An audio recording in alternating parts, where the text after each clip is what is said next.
কলকাতা থেকে দুর্গাপুর যাওয়ার জার্নিটা আমার কেমনভাবে কাটলো এই মিনি ব্লগে তোমার সাথে শেয়ার করবো। হ্যালো এভরিওয়ান, আসসালামু আলাইকুম। I hope you are doing well. তো চলো প্রথম থেকে ঘটনাটা বলি আমি। তো কদিন আগে এসেছিলাম আমরা নানির বাড়িতে বেড়াতে, তো এখন আমাদেরকে যেতে হচ্ছে গাইস দুর্গাপুরে। কি কষ্ট আমি আর বলেও বোঝাতে পারবো না। তো একটা জায়গায় মানুষের থাকতে থাকতে একটা টান মায়া বসেই যায়, ওই কারণে যেতে একটু কষ্ট লাগছিল আমার। তো তোমাদের সাথে বকবক করতে করতে আমরা চলে এসেছি আমতা স্টেশন, আর আমরা স্টেশনের ওইদিকে যাচ্ছি, আর বাবা ভাই গেছে টিকিট কাউন্টারে টিকিট কাটতে। আর যারা যারা আমতাতে থাকো তারাই অবশ্যই আমাকে কমেন্ট করে জানিও যে আমিও দেখবো কতজন আমতাই থেকে আমার ভিডিওগুলো দেখে।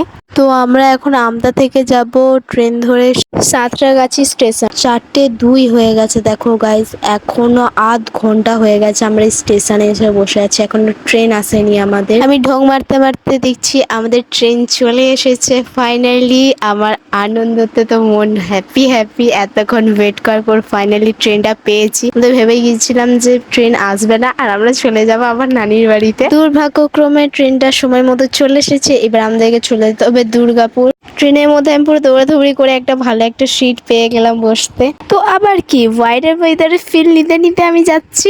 আর এইদিকে দেখো ভাই ট্রেনে বসতে না করতে ভাই দুষ্টুমিগিরি স্টার্ট। তোমরা এখানে ভিডিও ক্লিপটা দেখো, তোমরা দেখলেই বুঝতে পারবে।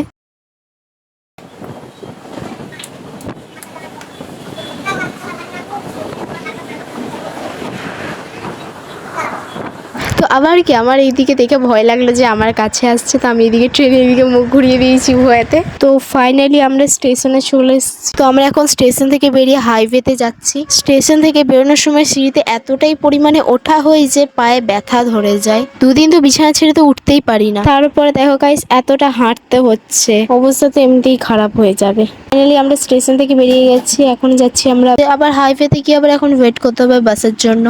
আমি ভাবছিলাম যে অনেকক্ষণ ওয়েট করতে হবে বাসের জন্য, কিন্তু ওয়েট করতে হয়নি বেশিক্ষণ। আমরা দাঁড়িয়েছি আর সেই সময় বাসটা এসেছে, আর আমি ভালো দেখে সিটও পেয়ে গেছি গাইস। এখন সন্ধেও হয়ে গেছে, তারপর আমরা শক্তি করে চলেও এসেছি। আর আমি বাবাকে বললাম যে কুরকুরে নিতে, আমি কুরকুরে খাবো, তো আমাকে বাবা এনে দিল। এবার আমরা এখন যাচ্ছি শক্তিগড়ের থেকে এখন সিটি সেন্টার। আর আমি সিটি সেন্টার নেমে দেখেছি এখানে বিশাল বৃষ্টি হয়েছে, যেটা আমরা যখন আসলাম তখন হয়নি, বাট আমি এখানে দেখছি অনেকই বৃষ্টি হয়েছে। তো আমরা এখন চলে এসেছি গান্ধী মোড়। তো আজকের জার্নিটা আমার এরকম ভাবেই কাটলো। আবার তোমরা যদি এরকমই ব্লগ দেখতে চাও তাহলে আমার চ্যানেলটাকে সাবস্ক্রাইব করে নাও। আবার দেখা হবে নেক্সট ব্লগে, বাই।